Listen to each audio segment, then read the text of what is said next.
And y'all, I'm telling you now, Cherish Farms rates this a complete 0. It's a waste of your money. You better do it with your hands.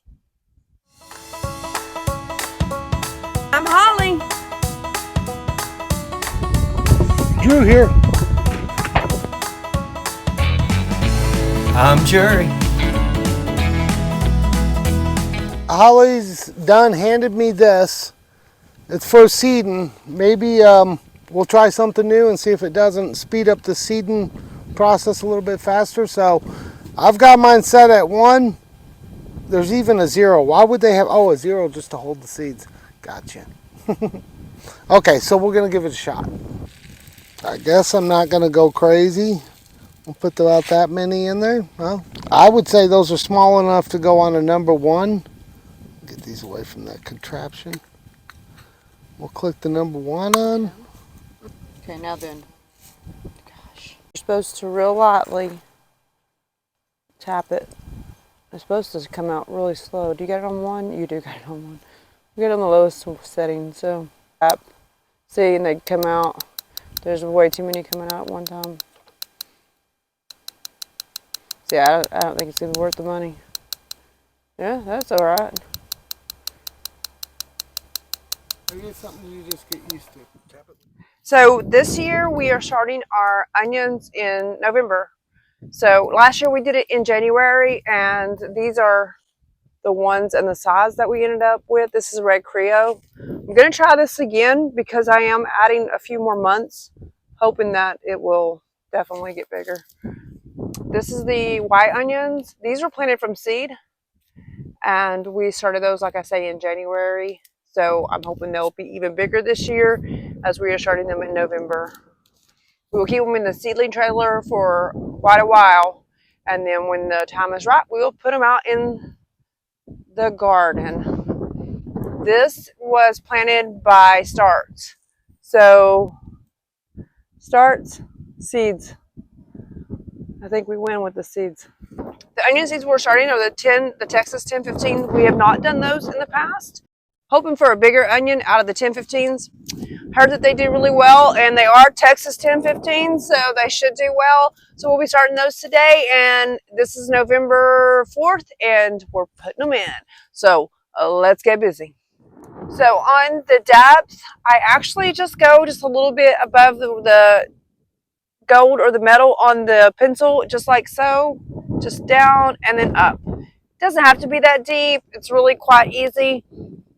For the depth, I just go a little bit below this.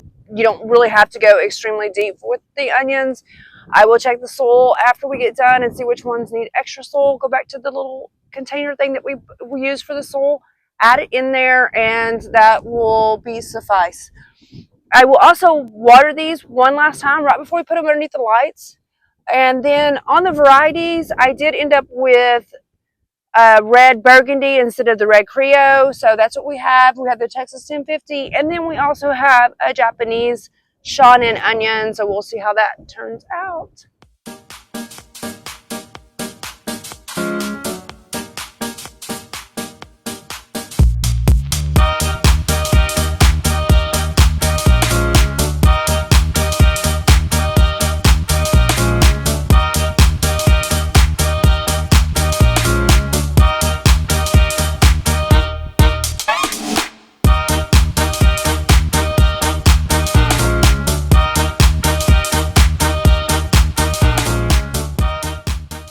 We all did a lot of planting today, and we got it all done and ready to go for our winter planting, our seedling starts. I did onions and carrots. I did beets. I did 10-15 onions from Texas.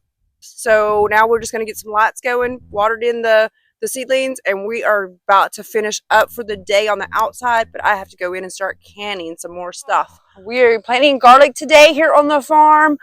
So we got to go up into the field, get some soil, bring it down, plant us some garlic. Let's get working.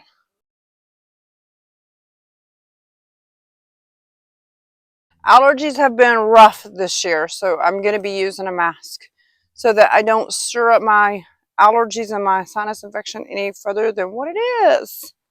So I'm going to be using a mask because I don't want to keep these allergies going. Because I don't want to hear Drew complain I'm going to be pulling out some fabric and putting it down because he hates the grass. He hates pruning. He hates picking grass. So I was trying to let him decide what we want to do, if we want to do fabric or not. He couldn't decide, so I decided for us we will be putting fabric down so we don't have any grass growing up in the garlic.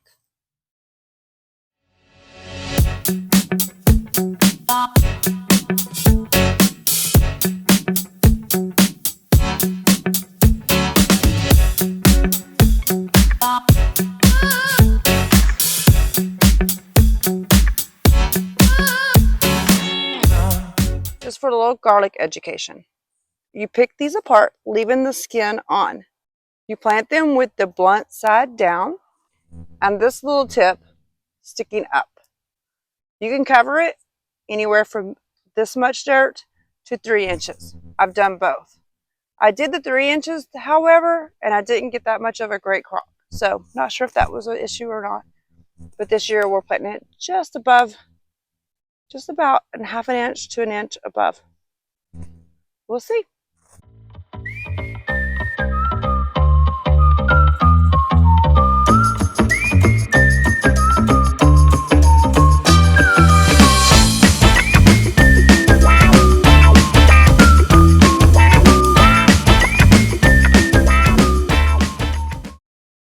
Done. We did have a little bit left. I'm not planting any more than this bed because I need to test myself on garlic, because last year we planted the same time that we plant every year, but we didn't get a good crop. So this year we're shooting for November instead of December, January, hopefully for a better crop. But having said that, I'm only planting this one bed. So we have other things to plant anyways. Always lots to do on the farm, plenty to plant.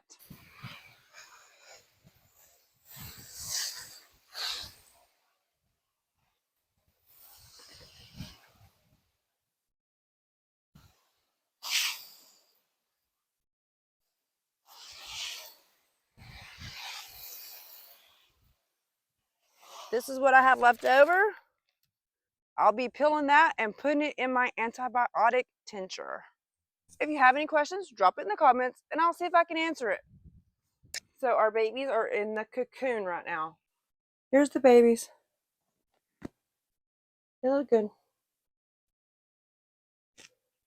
I test the soil, make sure it's wet. I'm going to be staying around 40 to 60 degrees in here to germinate my onions. And I also have spinach in there and some carrots that might be too cold for them. So what I've decided is I'm going to stay around 60 degrees in here. Today it was 56, so it dipped a tiny bit, but I believe that onions can actually germinate between 40 and 60, but I have spinach and carrots in here, so I won't be doing that. I'll be doing 60. So I have a heater in here that I keep my seedling trailer warm with, and I also duct tape and seal off the windows for winter. So, and it gets toasty warm in here. You can come out here and just sit in this trailer all day and watch TV if you wanted to. It's pretty awesome. You want to get away from the kids and the husband? Yeah, this is where I go. I want to check these garlic. I want to see what's under the ground right now, because I know. Let's dig one up and just see what's under there.